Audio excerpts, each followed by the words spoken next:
This episode of CoasTalk is sponsored by HowLive.tv. Experience live music.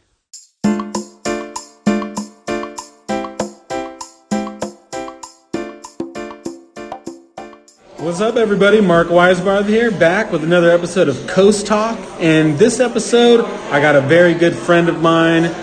This guy is a beast in many facets of life, and I'm stoked to have him on. Please welcome Josh Armstrong. What's up, dude? Hey, what's going on? Already brother? Sidetracked, man. This guy's looking at his phone. We just started. You know. It's all good. It's all good. I'm multitasking. No, I know, man. How you doing, man? I shouldn't be multitasking right now. I'm doing great. Cheers. Right now we're at a Longboard Margarita Bar over here in Pacifica, and we have a couple drinks, and it's a good setting, man. Some Very popcorn. conducive. We got some popcorn too, yeah. Very conducive to a good conversation. Excuse the music in the background, but this is what we're doing. We're just talking in a public place, man. What are you gonna do? Josh is from Pacifica. This guy's a local, born and raised. You were born in Pacifica, right? Well, I was born. I mean, obviously, I was born in Redwood City at the hospital, but you got brought home to Pacifica. Yeah, brought home straight to Pacifica. One block over from Longboard, Pacific Avenue. That was your childhood home? Yeah. Well, I actually lived in a couple of houses on Pacific Avenue, but my grandparents also lived on there, so it was family affair. Nice. Yeah. And so, what was Longboard? What was this place back then? I believe it was Stardust. So like half of Longboard was Stardust at that time. What's Stardust? It was like a bar, and then the sushi spot next door, it was like connected, was the Muffin Mine. And this location that we're sitting in right now, which is the new lower addition today, it was Farber's Pharmacy. It was a pharmacy. Trippy. What's the Muffin Mine? Just muffins? Oh man, the Muffin Mine was just the bomb. You used to skip over and get some muffins? It was the bomb breakfast spot. Oh wow. Yeah, it was good breakfast. Yeah. I like that name, the Muffin Mine. Yeah. It was like a mine, like a coal mine. It had a little coal mine like guy with logo? a pick. Oh yeah. A pick hitting like a muffin. I think That's awesome. Yeah. So man, I'm so glad to do this with you, man. Totally. I got a list of people that I think would be interesting to talk to, and you're on there, and I've been trying to wrangle you down, man. Honored to be on. You're a hustler though, man. You're hard to get. Hunker down. Yeah. Yeah, We're all hustling, right? I know. Live in the Bay Area, you're definitely hustling. For sure. Well, you just went to Texas, right? Yeah. What was that all about? Went to Austin and San Antonio. It was really cool. Yeah, I was like, I'm checking possible spots to maybe move out of the area. It's kind of sucks in that way, but really the family unit and just thinking it's music. So I'm all about music. So looking in the Austin area, everyone was saying, "Oh, Texas, you can't go there," but Austin's kind of a nice bubble. We live in a bubble here in the Bay Area. Right. If you go out to Fresno or Clovis or Manteca, you're going to just see different type of people. True. We're not accustomed It's to different. in the Bay Area. We're in a bubble. So Austin kind of has a good vibe to it. So we'll see. We'll see where the tide leads, That's all But good, we're man. just checking it out. But we were doing vacation. We did a lot of... I went to the zoos and... the Weird Museum and... They have a weird museum? Oh, yeah, man. Because their whole thing is keep Austin weird. Yeah, keep right? Austin weird. And they have, like, I guess this, like, little... We saw a sideshow. This guy was doing a sideshow and doing crazy stuff with, putting scissors up his nose. And, Oh, wow. Yeah, blowing balloons, putting balloons through his nose and blowing them up and doing weird stuff. But I guess apparently that room... what was it? Johnny Depp was actually that was his apartment. Oh wow! Wow, yeah. So it was kind of interesting because he's a music guy. So Johnny Depp is? Yeah, Huh. he I loves didn't know music. that. Yeah, he's actually going to be coming out on tour with a couple guys. Really? Yeah. What does he do? He plays guitar, I believe. Yeah. Crazy. That doesn't surprise me. I just didn't know. Yeah. That's crazy. Yeah, no, I know a lot of people moving to Texas, and that's one of the main spots you hear about, like people leaving the Bay Area. Yeah. Obviously, there's a lot of people leaving the Bay Area. Yeah, Like, it's you know, it's happening. it's hard. You know? It's really just just the ratio of what you make to your living costs, and Bay Area living costs is just ridiculous. So, well, I just heard I mean, it's going around a lot, media and all that, but you have to make something like $150,000 just to be able to afford a house in the San Francisco Bay Area or something. I think South Bay is the worst, like 200 and something, just to afford a house, and that's rough. Yeah, it's rough. Yeah, you know, I understand. I'm in real estate. I've owned a house in the Bay Area. Right. You owned a house in Moss Beach. Moss Beach. Yeah, baby. I bought a house in Moss Beach. I was there for 5 years, and I'm so happy I gave it up. Yeah. Because I didn't want to be under that.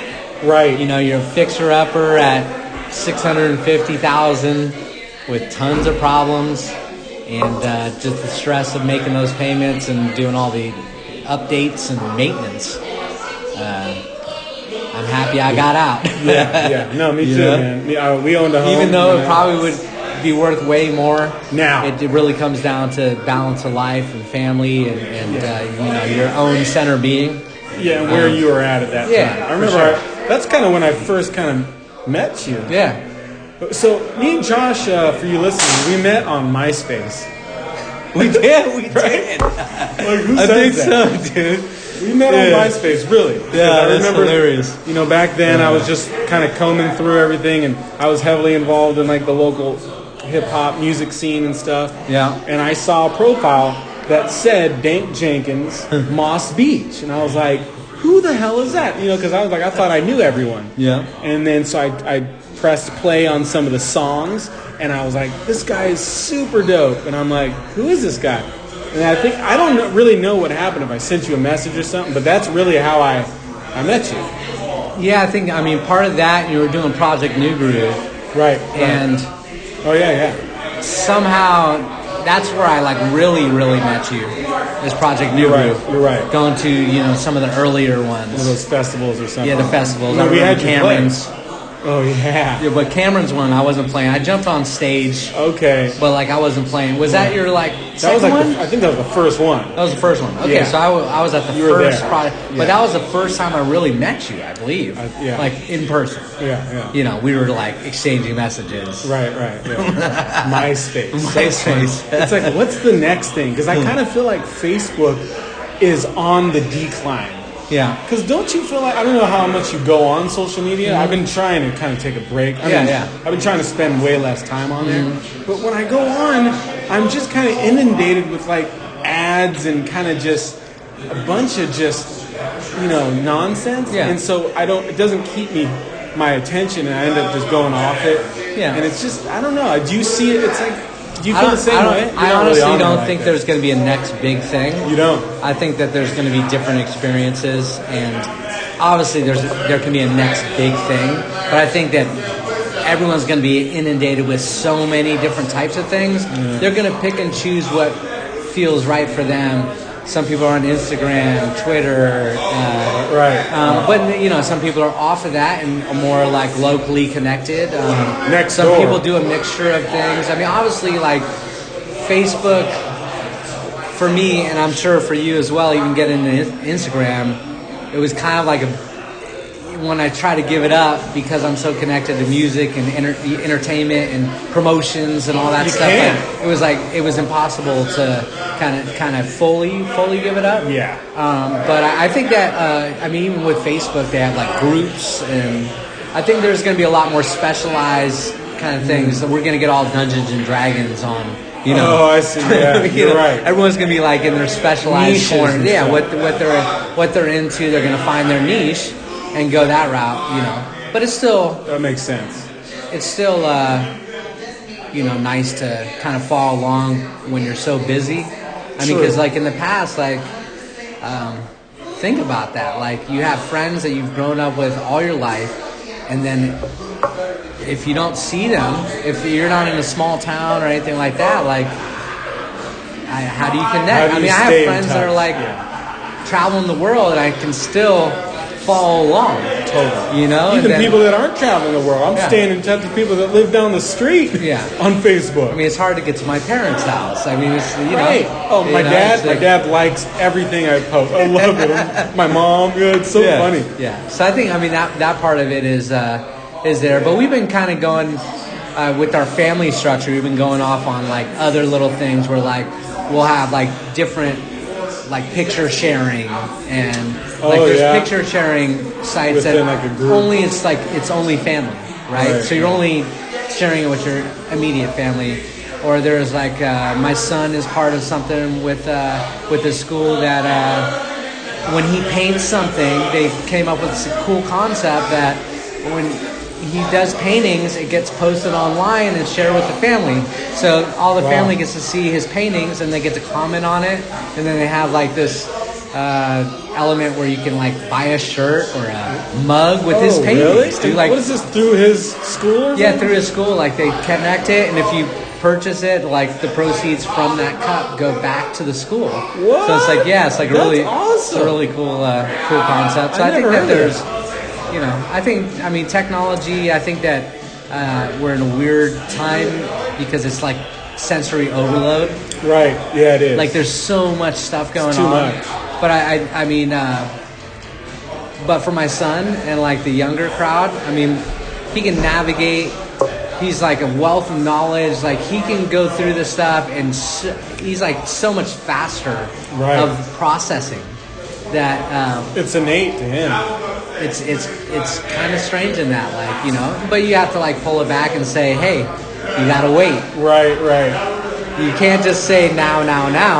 Oh, you know, yeah. So there's a balance. That opens up a whole. You know, there's a balance, but I mean, he can tell me every planet in the road that they're in the solar system and what that planet is made up of. Wow. He can say dinosaur names that I can't even pronounce and what they eat, like what they're known for. Like, I mean, the guy. I mean, you know. So how old is he now? He's 5. Wow, that's pretty. That's he's good. pretty deep, and like math. He's like crazy at math. Oh, like he's a genius at math. Like, I mean, he's just like I mean, he's just like oh yeah, how much is the difference between this number and this number? And he'll just hit it right off the start. And we're talking about 100 and something to like 70 something, and he's like he's telling me the difference. You know, like quickly. I'd still like now if you told me that. I know. My Same fingers. here. Like I'm I really know. bad I'm like, at let me get my calculator out. Oh, yeah, you know. yeah. Wow. That's awesome, man. Shout out to Logan, man. Yeah, but you gotta find a balance, you know. Right. As far as like screen time and using technology and all that. Yeah. I know. Like, man, Malaya is just like, she loves Netflix, you know, and so we're just basically trying to make it only like an hour and a half a night, but it's like she's trying to get it the whole day. Oh, yeah. You know? So we got like, no, let's read the books, let's play with these toys, and it's like the whole time. As soon as you grab your phone, she wants to see, you know, put on, you know, whatever. Yeah. We just got rid of cable, actually. That's good. Yeah, we're using YouTube TV. Nice.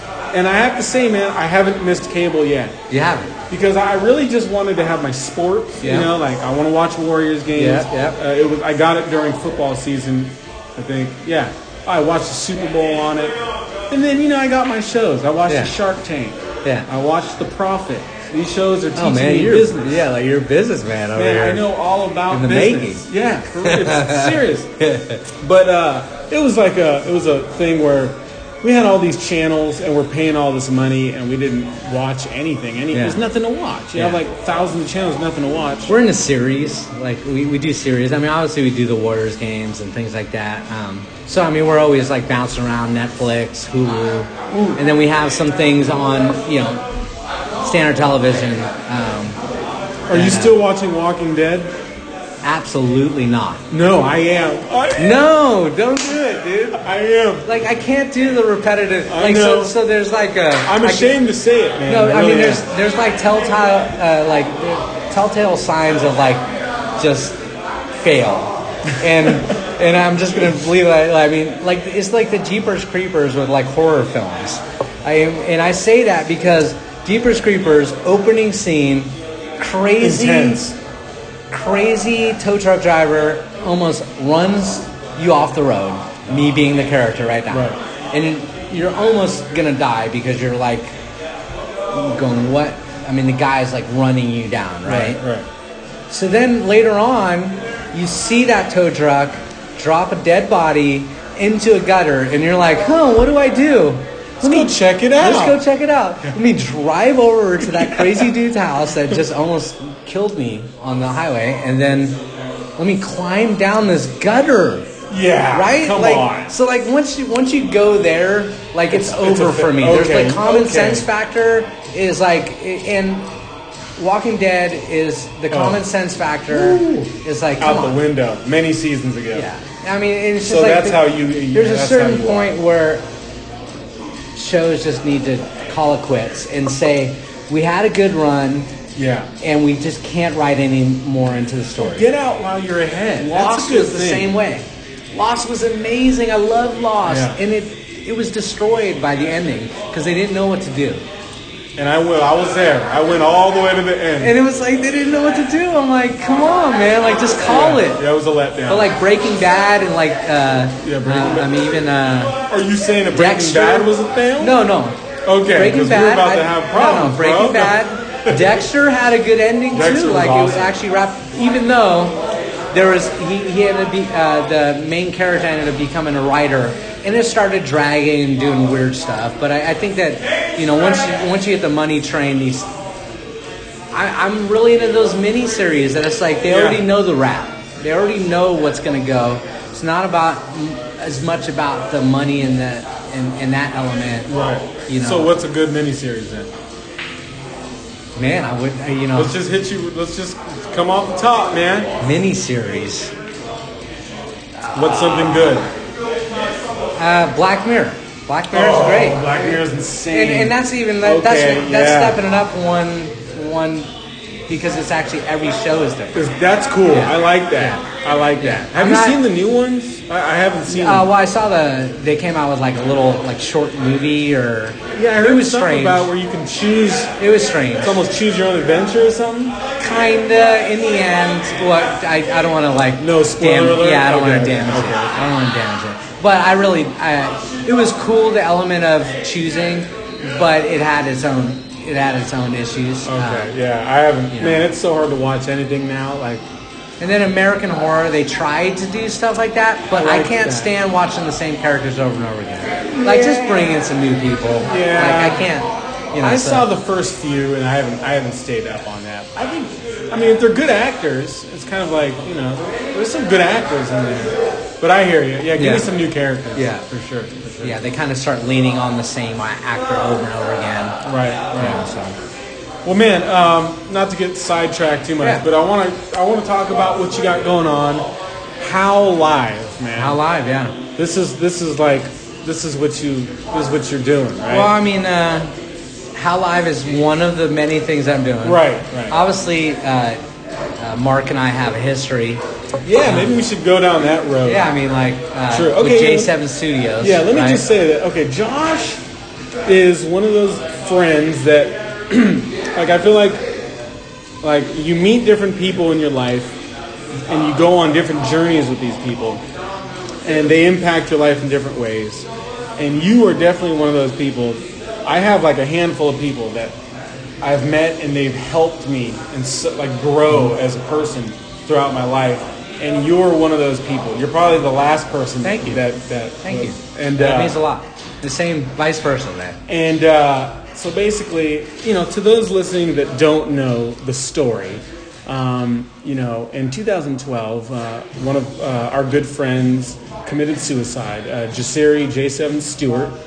And he left behind this amazing studio that the only thing I can compare it to is like Rob Dyrdek's Fantasy Factory, man, right? Just this big warehouse that's just focused. It's just this music equipment, and it's just this big space, and it's just a creative space.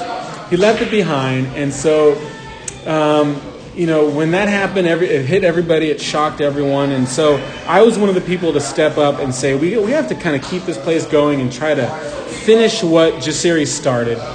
So in doing that, we formed a co-op. And it was just different friends and people that wanted to help and wanted to use the space as a creative space to do stuff, music, art, whatever. Yeah. And Josh was one of those people that joined the co-op. Yeah. And after doing that for a little bit, it was kind of hard to maintain the co-op. People would kind of come and go. And, you know, we had to pay the bills and stuff. So Josh really stepped up and was like, let's form a business out of this and let's push this thing to the next level and really, finish what we know this place can be. And so that's kind of like where our journey started. So long story short, and we're doing a documentary about this, by the way. Yeah. I want to just put that out there. It's been a couple years since we closed the studio down, and we'll get into that later. But the documentary is coming out. But Josh and I spent 5 years. I think it was about 5 years. Yeah. Right. Doing J7 Studios, and we did the trenches. We were in the trenches. For sure. And it was a labor of love, and eventually we ran into a problem where we got shut down by the county and this and that. You'll see it all in the documentary, but Josh and I were there, and we went through a lot. Yeah. And so that's why me and Josh, segue into How Live, and that's why we kind of wanted to do that. Right. How Live actually started in J7 Studios. Yeah. Crazy. So, let's talk about that. So, Yane, which is a co-founder, joined J7 Studio, the co-op, using the rehearsal space with Cowboy.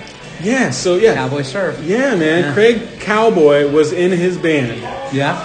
The legendary surfer from Half Moon Bay, owned Cowboy Surf Shop. He came in with this guy Yane, and they were in like a metal group. Yeah, they were metal band. Yeah, Midnight Symphony. We really categorize them as metal. Okay, it's kind of symphonic. Okay. Chick singer. It's kind of pop metal. Very, very heavy on the keyboard. But yeah, he was the guitar player for Midnight Symphony. Yeah, man. And ended up not working out, where he ended up like leaving the band. He left the band. Yeah, he ended up leaving. But that was kind of the beginning to How Live, because Yane is like, I'm just like, so, he's Finnish. He's from Finland, and we were talking, and he's like, and so I'm like, what brings you here? Like, from Finland, like all the way here, like what brings you here? He's like, well, and he's like, Yane is like, he's a character, but he's like just kind of like twiddling his fingers together, and he's like, well, I'm here for a live streaming business. I'm actually want to live stream music, and I moved all the way out here, and that's what I came to do. So he moved from Finland to the Bay Area, Silicon Valley, right? Yeah. Was he like Palo Alto? Yeah, because he wanted to be in the tech like industry. A tech startup. Yeah. A live streaming startup. And he was running like a hacker house, which is a house that different people that are coming in from different countries can go in and rent like a cot or whatever they're doing. They're just trying to, entrepreneurs, trying to get business and stuff. And he was kind of like managing that house. And then obviously passionate about music, so he produces all of the Midnight Symphony stuff, and passionate about filming and video stuff. So the live stream business, and that kind of like totally both of us, right? Got us pumped. We're pumped because the one thing about J7 Studios, it was spiritual for us. Yeah. It was not like a standard venue. We had like a lot of outlandish stuff going on. Yeah. We had aerialists that was part of the co-op, and we had shared space, and we had a recording studio, and we obviously had rehearsals on different nights, and we would do rent it out for people doing like movie screenings, and but it was in the middle of nowhere. It was like right alongside Moss airport. Beach, by the airport. Yeah, Airport Street, like Moss Beach. In the cuts. Super cuts, super rural. No lights on the street. I mean, there's no lights on airport. So it wasn't a standard like venue. Yeah. Right? You didn't get much walk-in traffic. None. None. It's all hearsay. So when he talked about that and like video, we were actually trying to figure out ways to make money. So we were doing like, hey, music videos, or let's record, let's do a show and then record the show and then use that footage. And it was so much time and effort, and in the end, it was the amount of money that it took us to achieve that in time and energy. It was really hard. So when he said live stream and live switching, I remember all these multiple cameras. We were like, ooh. You mean to tell me that all the cameras that are being switched at the end are just fully cut? We don't have to edit. We don't have to bounce all the files, and so that like made me like excited. Right. I was like super excited because of what we were doing over there and trying to do. Yeah, that was just the best alternative we could have had. Because we knew that getting people in the building, any like venue or location that you have in a business, even if you're like a restaurant, you're looking at the number of tables, what the turnover of the tables are, how many drinks can you serve, how many people can record. I mean, like recording wise, like we had a recording studio that we like built over the course of time, but people rehearsed and you couldn't do both at the same time. We didn't have the money to like put all the, so there's planes passing by and there's like all this weird, there's like all this weird stuff. We didn't think about the plane. Well, I mean, of course, like in that situation, like we wanted it to go on. So like we're putting all of our love and energy and just navigating as we could with the circumstances that we have. I mean, that's in any business you do that. Right. But usually you choose the location. Right? Yeah, like we wouldn't have chose that location. Right? Yeah. But gotcha. I'm so happy we were there. Yeah. Because no regrets at all. Meant a lot. But in that we were like going, okay, like these four walls can only get so many people, and we didn't really want it to be a venue that we would try to invite and pack people in. Thousands of people. We didn't want anything to be about alcohol or it was more about art. Yeah. And how do we find a platform that we can build on as a business that had nothing to do with other money? Yeah. And part of that was live streaming. So it was like really exciting. So you said platform. I think the first thing we streamed with them was our open mic called The Platform. Exactly. Right? Yeah. That was awesome. So we did these open mics monthly or something, and it was called The Platform. And we were able to live stream it. And man, that was so cool, man. Yeah. And that was the beginning of How Live. And so when you saw that, when did you start? When at one point did you say, man, like I want to get involved in this, like beyond, you know? I think that Yane actually approached me because I have the gift of gab. I can talk about, especially when it comes to business and strategies. Like I'm like, I like get pretty intricate, like way deeper than most people can actually take. People are like usually like, hey, I'll see you later. But there's a few that actually like stick around and like we can just talk for hours about like different stuff. And he approached. We started doing the live streams, and he kind of approached me because we had a conversation about strategy of like how I would do it. Okay. And full disclosure, it was more about the connection of venues and artists and the limited capacity, because he didn't want the bedroom artist.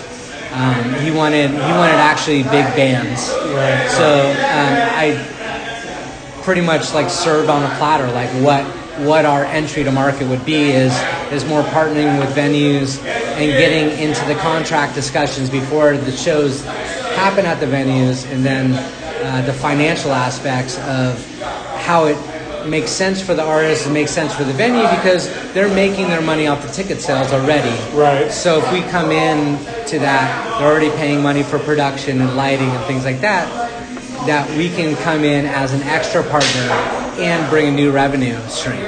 So he was like, whoa, okay. Because apparently there was another founder that was involved that wanted to go the bedroom artist route. Really? And ended up kind of getting pushed out of the fold. And they weren't into that. They wanted to do more, go bigger, larger artists, less bedroom art. YouTube's doing bedroom artists, right? That's kind of their their thing. So so we want to, which intrigues me because looking at like when Prince jumped on stage with James Brown, or you have these moments, the Last Waltz. You have all this video footage, even like Woodstock and more festival stuff. Like you have all these amazing captures that happen. And back in those days, the shows were free. People can go to those shows, like that old SF, the Family Dog, Fillmore. I mean, Fillmore and Bill Graham Presents kind of started bringing a lot more of the financial aspect of there, making sure that they get paid and the bands get paid and all that stuff, right? Family Dog and a lot of other things that were happening in the SF scene were very much had nothing to do with money. It was all about the art, right? So that was kind of like intriguing to like be able to find a situation where you have an artist of today that's just kind of like maybe struggling, super talented, doesn't really have the support of anyone because he's untapped, unknown, raw, and no one's jumping up and saying, yo, like, we got your back, let's get some footage of you. Oh, how much does that cost? No, it doesn't cost anything for you, right? So, like, you don't have, like, it costs money. Like, oh, right. I got to hire a video guy, or my buddy's coming out. Or especially multiple angles? Yeah. Whoa. How much is it per camera? Like, So it's kind of, so it's like selfishly, I was going, like down the line, there's going to be this like footage that's just like timeless, and you have artists that we were the beginning phase, and hopefully like actually part of their story of how they got to the next level, and how they were. Like you that the stream actually helped them.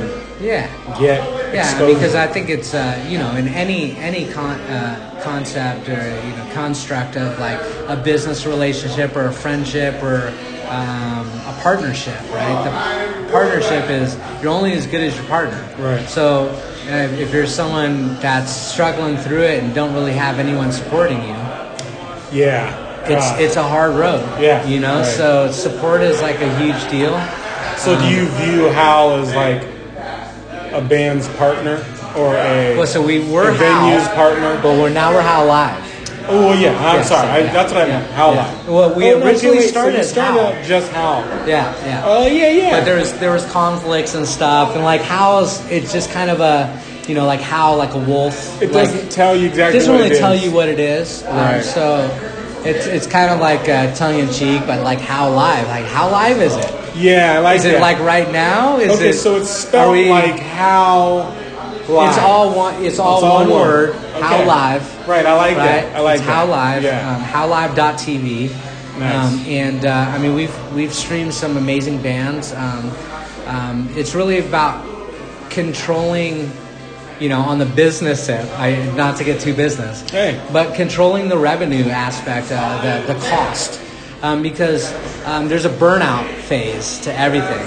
So you have that friend that's going to go out and they're going to take photos of you and do video footage, and then it's like they're there for a couple shows, and then they're like, "Yo, I can't keep this up. I can't keep it up." Like, and then you either have to pay the person, and it's like artists that are going through it, traveling, touring, local artists, they don't have that money. There's not enough money in the fold that they can maintain that. Or they would just choose to dedicate that money to all those other resources and then not take any money themselves, which again is a burnout for them. So it's always a balance, right? So we thought about like fixed cameras. Originally we were talking about like production teams that would go out to different locations, and then you think about like the production of the cameras and the state of the viewer. Is it fixed cameras? Is it movement? Like, is it the Tonight Show with all these amazing camera angles, or is it like just like the GoPro above DJ thing, right? Yeah. So you need to hit the balance of that because it's also representation. So we were like fixed cameras and venues. That's so then, kind of that excludes having to have the camera guy. Well, we still have a camera guy, and we have robot cameras and things like that. Oh, wow, robot camera. Yeah, we have cameras that... That's so 2019. Yeah, right? And they don't move on their own. You still have to, like, switch Somebody around has control. So we usually, for our shoots, we have two operators, one handheld camera guy. I always bring that human element in. And then the other operator is actually switching all the cameras, which is 5 or 6 cameras. From one place. He's in From one place, and then he has a robot camera that can move around. And then there's presets that you can say, I want the camera to be here, here, and here. You just hit a button and it auto zooms to that location, right? It's like auto mapping. Yeah. So it's been a struggle trying to like construct that, but the main thing is keeping our production costs down so that we can always maintain it. Because the biggest thing is like an artist that actually is huge has a team around them and money around them that they can pay the $10,000 production cost to do this specialized thing, right? Bands that have 1 million online followers or more, even more, don't really have the structure to like put that kind of money into like video footage and things like that. So we teaming up with venues and working with their production team, their audio and lighting team to make sure everything's right, and then doing fixed cameras and actually having our own setup. Like that stays at the venue? That stays at the venue. So what venues are you working with? So Longboard Margarita Bar. We actually have a full setup here. Yeah, you showed me the room where you guys. So that's where the operator would be. Yeah, he's pointing over to the room right now. He's controlling like the cameras. Yeah. Okay. And then Mezzanine, which is a 1,000-person venue in the city. Nice. Neck of the Woods, 500-person venue. Wow. And we streamed. We're in talks with other venues as well. Like we've streamed from UC Theater, 1,400-person venue. Oh wow. Warfield, like that's another conversation. But we're in talks with Warfield now. Wow, you're moving. It really comes down. For me, like selfishly, it's about the smaller venues. I guess that eye of business is always looking for the bigger. Right. So they look at all the bands that have the money and stuff, and it's like I don't ever think that's our space, honestly. Really? And I also think that the smaller venue, the capacity issues with the smaller venue, it's better experience when you see like a video footage of like a festival, right? Yeah. Swooping cameras over the audience, like it doesn't. Sure, it's less. It feels less intimate, right? So like the small venue, like it's so much more intimate. Right. That even when you're in a live stream, you're already not at the venue. Right. The best thing is to actually be there live. Right. 100%. The next best thing is watching the stream. Yeah, being there. How live? Live. Yeah. How live is it? It's live. It's live. You might have a 30-second delay just in case. Oh, is there a delay? Because we have a small delay. Do you ever have to dump? Because no, we haven't gotten into the dumping category. Somebody cusses or says something political. Yeah, it's like, cut that. It's over. You don't do that. No, we haven't done that yet. But okay, so for somebody listening right now, that if you were to sum up what How Live is to somebody that doesn't know, never heard of it, they're listening, they're like, what are they talking about? What is How Live?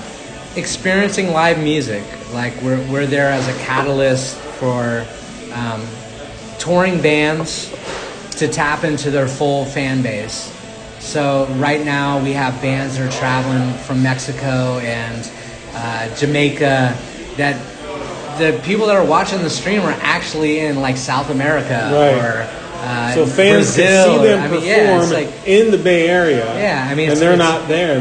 But it's about experiencing live music. Like you can't make it to the show. Like Which I love, by the way, because I can never make it to the show. I don't make it to shows anymore. There's many different scenarios. You don't have the scratch. You're at home with the kid. You're, geographically not there.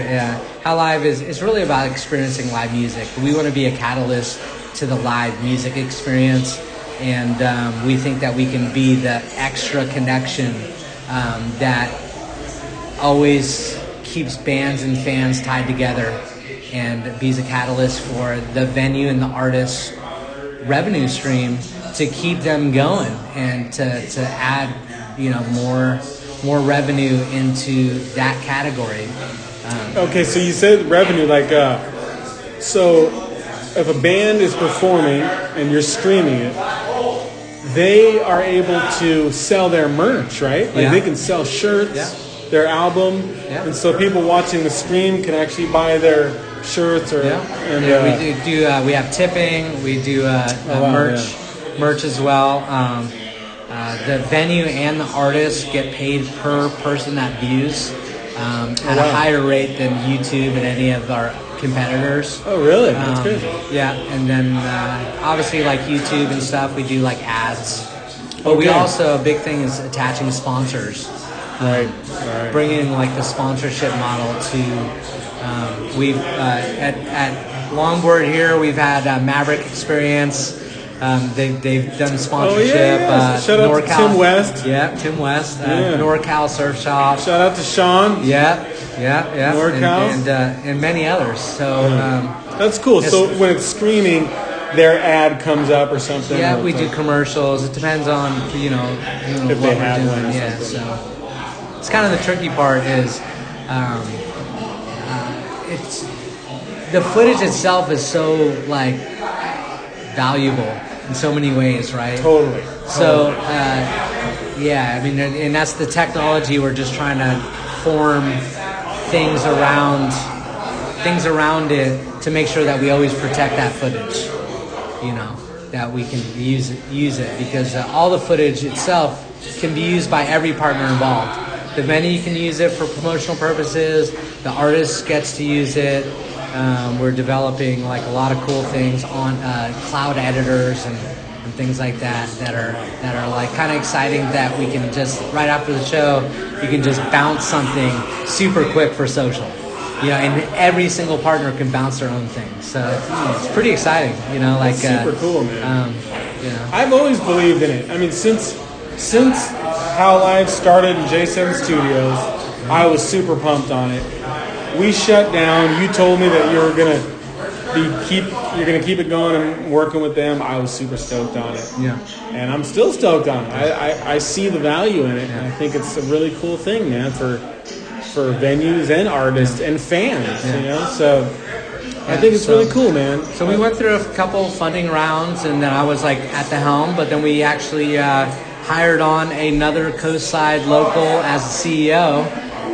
Tried and true in like the mobile app business, Gino Padua.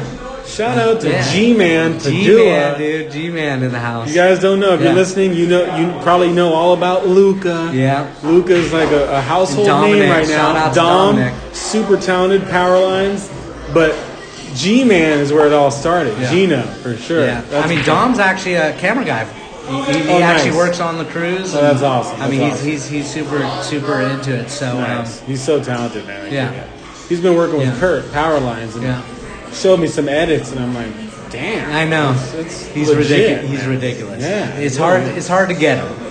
Now it's time. He's like, I'm doing a video edit for Hurley right now. I'm sorry, I don't have the time. I'm like, oh, come on, man. For Hurley. Oh, you had to drop it. Like, Jesus. That's funny. Right. But yeah, I mean, until then, I actually got, I'm doing other kind of day job, which is kind of exciting as well, which connects to How Live. I'm an operation manager for a big events company that works. We do all the outside lands and Oracle and SAP, setting up dressing rooms for rock stars and doing a lot of cool stuff. So I just like being around art and music, and you're the man for that. Big thing, Yeah, it's perfect for you. It's in line. Just keep my mind going. Well, some people have jobs that are not in line at all with what they're into and what they're pursuing. Yeah. And I feel like you did that. You intentionally feel like you're a did nonprofit dude when you actually are doing something you love doing. Right. It's more about like the craft. Yeah. And that's important to me. You're totally that guy. Yeah, for sure. Well, man, I'm super proud of you and super happy for you with this whole How Live thing. I believe in it. I always have. And anybody listening, check out howlive.tv. Yeah, howlive.tv. And experience a show in a different way and support the artists. And keep an eye out. There's been some big reggae artists coming out the Longboard. I've been seeing, and you guys been streaming all those, right? All of them, yeah. So next, just follow Longboard on Facebook or something, or check out the upcoming shows, and maybe watch it from the stream and see what the experience is like, man. How Live. I want to get into Josh. Local, Coastside local. He does a lot for his community. I kind of want to touch really quickly on the Fog Fest. Yeah. Fog Fest is huge for Pacifica, just like Pumpkin Festival is huge for Half Moon Bay. Yeah. You're heavily involved in Fog Fest. What role do you play in the Fog Fest? I've been the entertainment chair for the last 5 years. So you pick who is the who plays? Yeah. And how many submissions? Do you get a lot of submissions? Yeah, for we get over 100 for sure. Yeah. And how many ends up getting to play? 24. 24. Yeah. Yeah. So tell me a little about the Fog Fest, man. It's all the proceeds go to some local charity. Yeah, so it's kind of a cool concept. I don't know how the Pumpkin Fest works. I know that it's ran by Miramar Events, right? To be honest, I don't even know how it all works. Yeah. So I think there's more of a for-profit company, but regardless of that, so we're all volunteer committee, and I believe everyone on the committee is all locals. And then we have one coordinator position that gets paid, but more for the permitting process, the police, contracts and things like that, to make sure that all those elements never, falter. Right. You need to make sure that the security of everyone in the Fog Fest and place. Those things are in place, all the permitting and everything needs to be on time. Being volunteers, we definitely try to wear as many hats, but it's we'll have times where we get busy and things like that. And you can't have somebody that you got to pay them. Pay them. So the cool thing is we actually have we're over 50. I think we're 54 or 55 community groups, so all nonprofit groups throughout Pacifica. Wow. We kind of constructed, and I wouldn't say this is predecessors long before me. How long has it been going on? It's been over 30 years. I think Wow. it was 86. Crazy. 86 was the first, but it was kind of we're in the beginning. It was ran by kind of a for-profit thing, and then the city took it over, and there's a lot of different elements that occur, but a lot of people have set the stage of how the Fog Fest works. Right. And it's really cool because all these community groups come out and we give them roles of what they do. You're serving drinks, you're going to serve food, and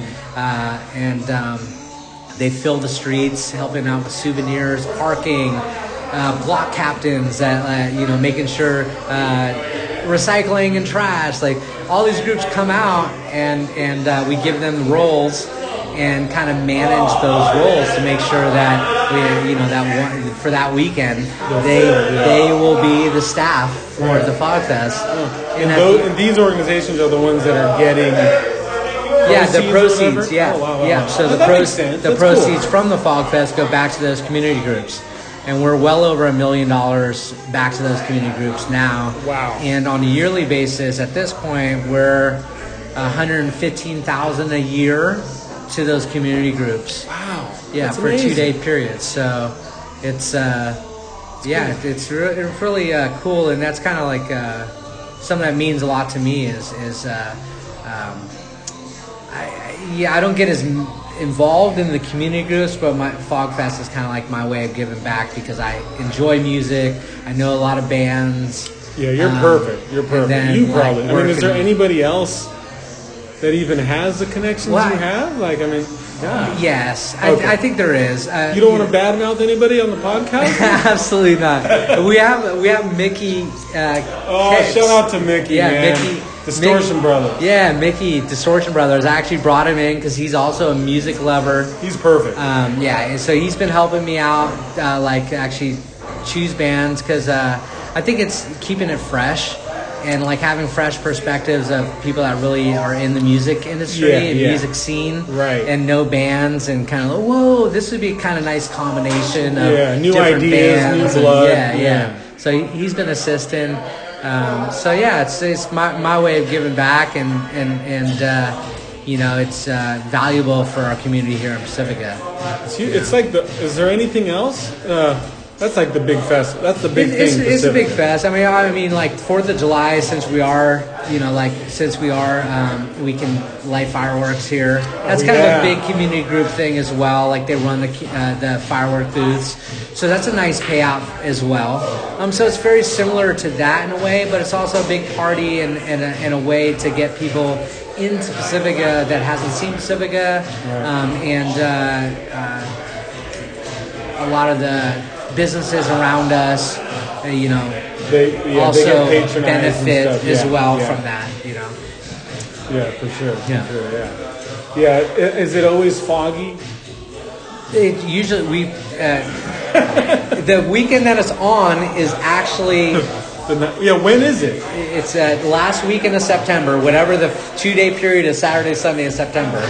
And is it usually sunny? It's usually sunny. It's the sunniest weekend in the history of Pacifica. Like that, we chose it, which is kind of ironic, right? Well, it's fun. It's cool, because we used to have the Blue Angels and everything like that. Oh, wow. And there were some foggy days where you couldn't see the Blue Angels. But. How many people come?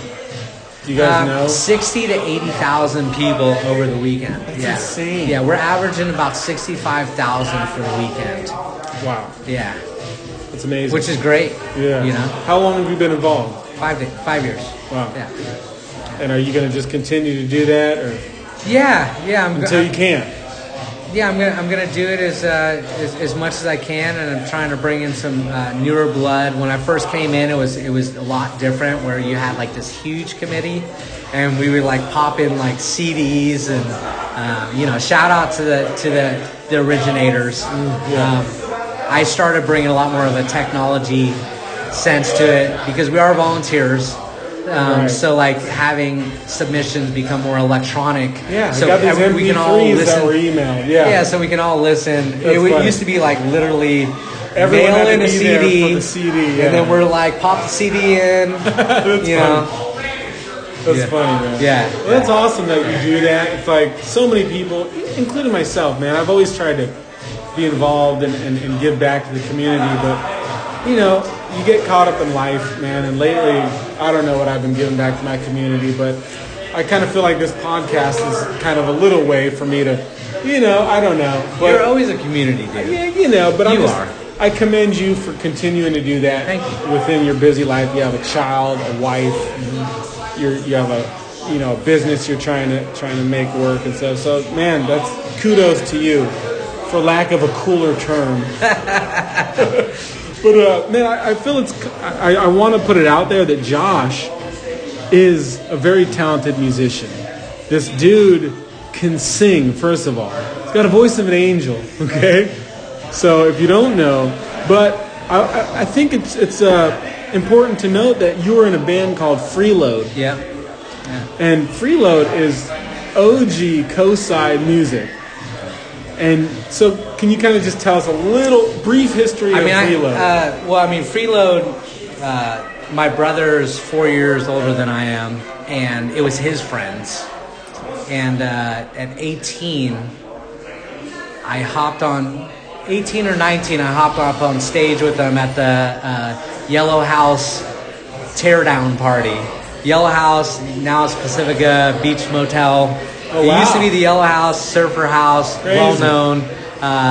well-known surfer kind of That bohemian. one at the corner of Crespi and bohemian house. So it was like it was the going away party, and Freelo was playing it, and I hopped up on stage with him, and that was kind of my first interaction, and it was kind of hilarious because the guitar player was like, "Yo, you're up here too long. Get off the stage," you know.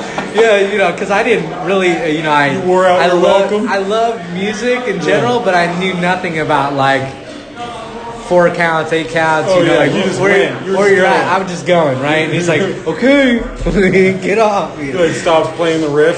It's Yeah. just the drums. And, like, Yeah, dude. You get the hint? Super hilarious. Super hilarious. Yeah, but I mean, but they were like punk rock, hip hop. I mean, just watching them play was amazing to see, and they've always had a super fun show. So having the privilege of like stepping into that band, and I mean, I was with them for 10, almost 15 years. Wow. Playing with them, and then Shad Gibson from Caustic Velocity actually joined the band, and Shout out to Shad. yeah, Perry Strickland from Violence ended up joining the band at a later time, and we played some cool shows and had fun, and And then you moved on and you formed another band. yeah, Dank Jenkins. Dank Jenkins, that's where we man. kind of met. Oh, man, I love Dank Jenkins. That was a little bit more my flavor. It was like Yeah, a little more reggae infused. And I mean, like- it was like a soul funk, yeah.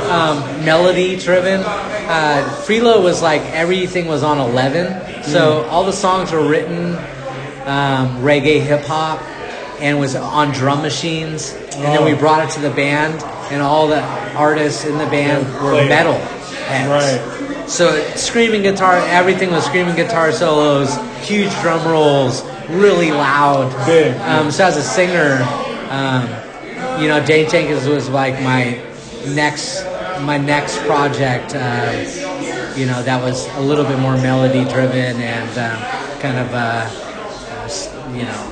up my alley in many You guys new have ways. some cool stuff, man. Yeah, Really cool. we did. Yeah. I remember, I don't remember the name of the song, but that was my jam. That was my jam. That one song, that song. No, but man, I've seen you play like the bass guitar and sing at the same time, and it's impressive, man. It's Appreciate impressive, that, yeah. man. Appreciate Super that. dope, super dope. Right on, man. Well, man, I don't know how long it's been, but the people at the bar are starting to get a little rowdy. So, I want to get into these reoccurring segments that we do every podcast, and I hope that you'll answer just truthfully and off the cuff, man. Yeah. I didn't tell you this beforehand. Yeah. No, I did. I texted him. But, okay. So the first one is called 650 Really? And really, it's just, what is something about you that most people wouldn't know? And I don't need you to get too deep, but something that most people wouldn't know, just to get a little introspective look into Josh Armstrong. So, I mean, it matters the time zone, because like the old school people know that I was actually like really good basketball player. I was born and raised basketball. Yeah. And then a lot of people now, because my piece of, and you've actually already disclosed that, like I'm a lot more behind the scenes in music and art, but I'm actually a musician as well. A musician. Yeah. Right. Yeah. But I love both. Let's talk about basketball.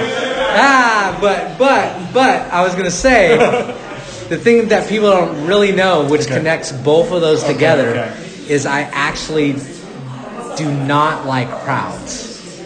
Oh, that's funny. So like everything that I like, being basketball with a full gym and everything on the line, Everyone with looking a at packed house, and being a singer, Lead singer, or a promoter, or doing concerts and doing the Fog Fest with 60, like all these are big, a lot of people, and I can't stand crowds. Wow, I didn't even know that about you. 650, really? Wow.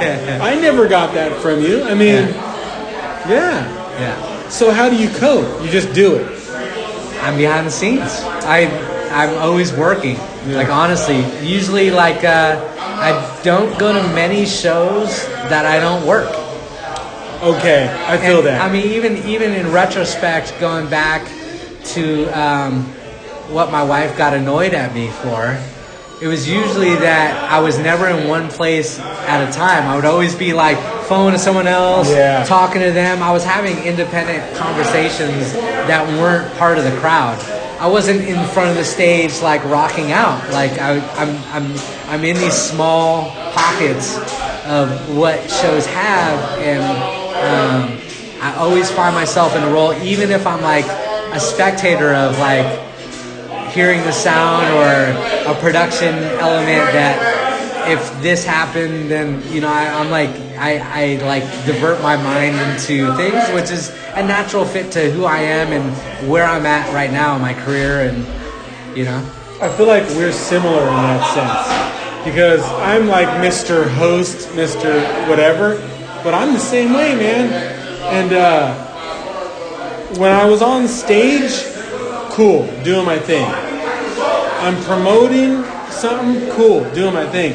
But if I'm just there, like, watching a performance or something, I gotta, like, talk to somebody or, like, go over here and talk to the sound guy. It's different. It's totally different. Yeah. So we're very similar in that. Yeah. That's funny. We definitely connect on that phase. But I have to say, like, your ability to talk to the crowd is different. Like, so I'm a singer, but then it took me a long time to when I stopped singing to how to talk. Yeah. Like after, I was just like gibberish. Just get into the next song. Super gibberish. Yeah. And I still see artists struggling with that today. Of like, you've always had this like connection with the audience that I always envied in that way. I almost feel more comfortable in that than the actual performance. Yeah, like, it's crazy. It's so weird. Yeah. And that's why like for me, like I lean on partners and people that are around me in what they're best at, and try to like just put it all in the pot and stir it around and make sure that I'm in a role that I can succeed at. And I feel comfortable. It's more comfortable, because I'm like trying to stay away from big crowds. Yeah. Man, no, we made a great team. Yeah, for sure. For sure. We complemented each other's strengths and weaknesses. Yeah, for sure, man. So, okay, that was a great 650 already. Okay, next segment, Josh. It's called That's the Spot, and basically, name a place anywhere on the coast that brings back fond memories to you. Well, I mean, we're in Longboard Margarita Bar right now. Yes. And we're literally in the closed-off pharmacy from Farber's Pharmacy. So this actual location here was Farber's Pharmacy. Farber's Pharmacy. Yeah, and when I was a kid growing up a street over, at different times, like we would just roam the neighborhood wild, and the kids would come over to the shopping center, and we would always come over here, and at the front of the building there was like an entrance and like a wraparound counter, and right behind the counter, when you walk into the store, there was a candy section. So we would be in here all the time. Like, wow. Mom gives us $1, 25 cents. 25 cents get you more than enough candy. Yeah, totally. So that's funny. Farber's was here, and it's in Longboard in general. There's a lot of connections because I also met my wife in this building. Well, that is actually, crazy. Not in this section because this was the pharmacy. This was the pharmacy. The next section, the original Longboard bar, was Octopus Lounge, and I met Karen at the back of the house. Playing pool. She was playing pool with her friends. Wow. I was talking smack about her butterfly tattoo. That was your pickup line? You're like, totally. Your tattoo is whack. Yeah, I was like, what do you like, the Mariah Carey Butterfly album? I mean, it was just like, I was just being, I was single, ready to mingle. I was with my brother, yeah, that was kind of the starting of our relation. And then, of course, I'm playing here a couple weeks. I threw that was the freeload? Yeah, it was freeload, yeah. So you met her playing pool and you were like, hey, you want to see me perform? Yeah. We're playing here. She was totally dogging me out that night, too. Oh, that's awesome. I knew she liked me. It was a long, windy road, but now we have a beautiful 5-year-old. Yes. And we've been together, 17 years? That's amazing. Yeah. So, shout out to Karen. Yeah. So and Logan. Fond memories about really this whole shot. QFI, Muffin Mine. Muffin Mine was right next door. So this is home, man. Yeah. This really is home. Yeah. For sure. I had my first cop ride home outside QFI. Wow. We were kids, and there's the horse machine. Popping quarter in, right? Oh wow. Well, apparently there was this pipe, and the pipe was connected to the machine, and we didn't know. And down the pipe there was a bunch of quarters. We were trying to fish out some quarters. Oh my god! So we can ride the mechanical horse. Yeah. A little. That is old school. That horse is old. You don't see that anymore. So some lady's like, "What are you guys doing?" We're like, "Get out of here, lady!" We're like kids just trying to fish it out. Yeah. She called the cops. We ended up getting driven home a block over. That's funny. Yeah, just. Innocent, like we weren't, stuff, yeah. but we were, mischievous in that way. But But this is kind of a lot of history, a lot of memories. Definitely a lot of history. Fond memories. Yeah. That's super cool. I want to say shout out to Kim, by the way, right? Yeah, Kim from Longboard. Man, she's awesome, man. She's done awesome. Great things over here. Yeah, man. This is amazing. Yeah. I just want to say, I used to go to Octopus Lounge. That was actually a big part of our whole scene when we were performing back in the day. We would come to Octopus. They supported us a lot. Yeah. That was before Kim. Yeah. And, shout out to Joe and Johnny Lindell. Yeah, man. Still good friends of mine. Okay, nice. Yeah. And so to see how this place has evolved and come around is amazing, man. It's really cool. It is. Cool, man. That was great. Okay, last one before we get out of here. This segment's called That Would Be Cool. And basically, what is something in your opinion that would be cool to have on the coast that we don't have? Oh, man. This one, I'm racking my brain over this. You could say multiple things. because there's all sorts of stuff. Right. I'll say multiple things, but then I'll come to the last one, and that will be pretty much the one that I would like to discuss. Okay. Obviously, affordable housing. I think that house owners in general just are too much in the dollar, and I understand you're making money, but affordable housing, bigger construction to make sure that the culture of the coast stays there. That's one. Two, I would like to see a downtown of Pacifica. I know Fog Fest is along Palmetto, but it's a mixed housing. Right. There's not many businesses there. There's not enough of a footprint there. So I'd like the small town feel of that downtown. Half Bay has that with Main Street, right? And you might venture off in different places, but if you want door to door, restaurants. So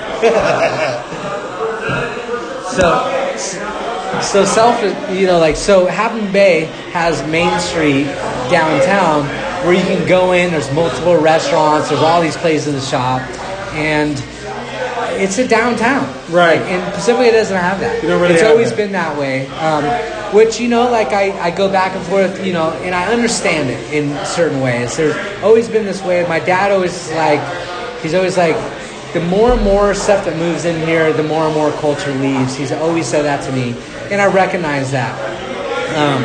But in the same respect, I want that place that you go into and you bring your family and we can all experience it together. Rockaway is kind of that way, but it's so small. It's very small. It needs to be super expanded to actually have anywhere near the feeling that a Main Street has. Well, is there a place where could they have a downtown? I think, Rockaway Quarry, they talked about developing more, and they want to put housing and things like that. But we have a lot of. The whole coast has a lot of environmental. more of environmentalists that are like really fighting the expansion. They want to preserve.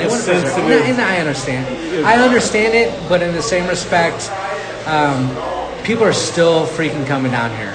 Yeah, they're coming to our beaches. You can't stop. You know, I think that more revenue in and around our highways and things like that is going to make sure that the decisions and the finances are there to actually make sure that we're achieving the things that we do. If it's just kind of stuck there, where I don't want to expand because I don't want people to come to the coast. Well, people are coming to the coast. Right. They're coming to the main spot is the environment.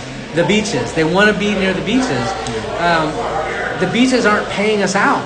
Right? So, like, I understand. And it's like, hey, if we put that there, then there's going to be more traffic on a regular basis. Yes, I understand that. But there's also, like, revenue coming into our economy where we can actually help assist in making those changes.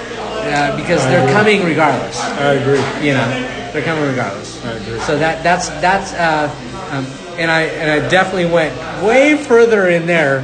Yeah. But my number one, I would love to do a music festival that's just a music festival. So like not Fog Fest. Something I love different. Fog Fest. Fog Fest is dedicated to the community, and it has a special place in my heart. Yeah. But an actual festival, like a music fest that you're bringing bigger artists in, that you have a massive stage, and Fog Fest has a very limited budget. Right. I can only go to a certain artists, certain artists where it's like, hey, will you play? I mean, even we have situations where other festivals that are in and around that time, they have radius clauses where I will reach out to an artist and say, I would love you to play Fog Fest, and they say, I'm sorry, Outside Lands or Harley Strictly Bluegrass already has us in a radius clause. Wow, so, radius clause. Yeah, that's crazy. Yeah, so like it really limits a lot of the up and comer, the bands that are like on the rise and like going off. Like that excites me is the bands that are like really making their own niche and like and flowing up, which Fog Fest has a lot, and I'm not bashing that in any way, because we have some amazing bands, and I know that Pumpkin Fest does as well, but it's not really part of the main music industry of like the ground level of like the bands that are like trying to get in the industry that's touring, right? So there's the bands that are like really good in San Francisco that won't play like those localized festivals because there's not enough money to pay them out, and it's also representation. They want to have the representation of playing in front of bigger crowds, on a bigger stage, opening for a bigger artist. Right. You know, like, so I mean that's part of it, and I think that the coast vibe is something special, and I think Santa Cruz has their own vibe, Monterey has their vibe, San Francisco has their vibe. I think Pacifica Half Moon Bay is the other vibes. I agree. I think that like having some kind of a coast side festival. Well, what would it be called?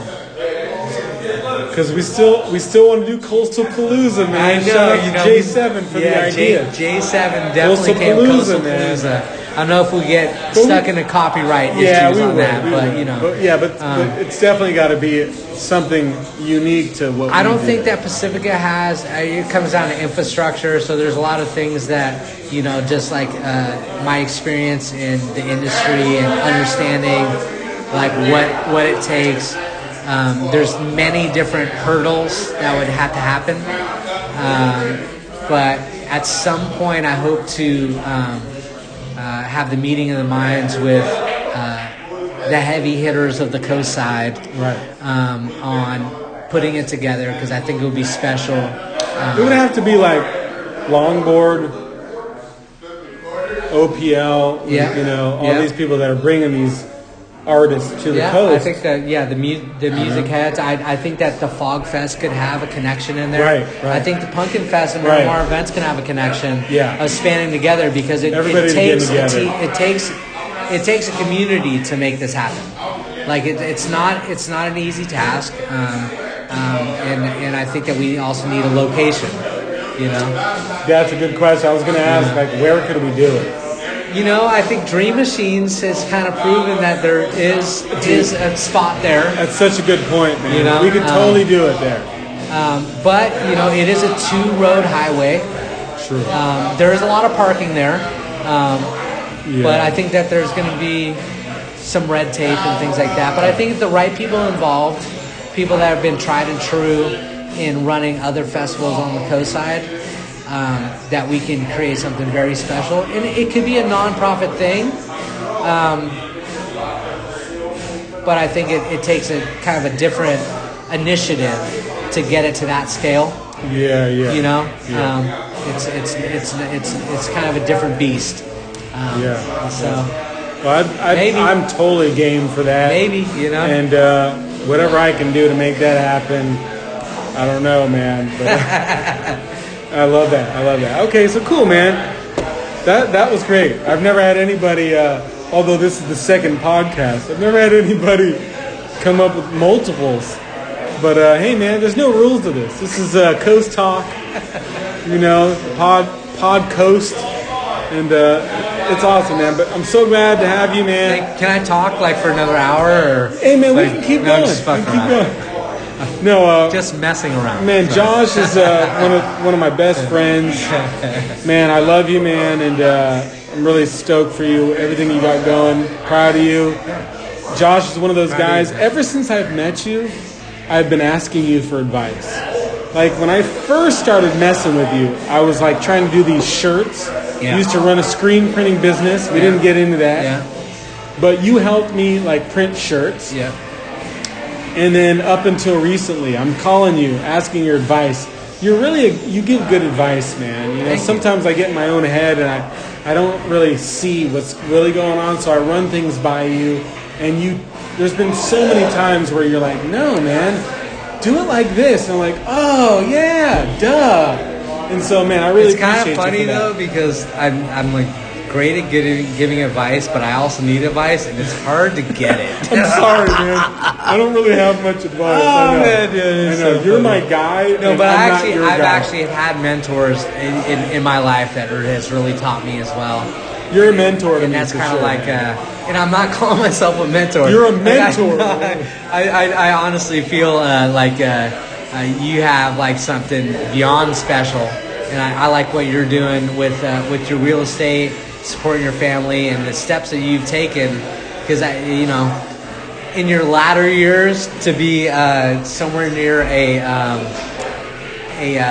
schedule that could achieve vacations and spend family time, I'm all for it. And that's kind of like I'm on the same path as like I want, you know, like I bring Logan backstage here at Longboard in the green room.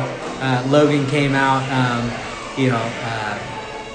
before and met Jordan T, which is one of his favorite. You know, it's like long J7 Studios bring him to the jazz shows. Like, I mean, that's, you know, like I want him to experience certain things and be connected to them. So I realize that's part of life for everyone is finding their center chi, you know, and what they enjoy doing, and hope they're going after that more than being a slave to the system, you know. Right. Yeah, no, man, for sure. You're an inspiration, man, and I appreciate you. It's been great talking to you. And appreciate you, brother. Hey, man, we'll do it again, all right? Hip-hop hug. Yeah. Man, Josh Armstrong, Coast Talk. It's been real. We'll see you guys.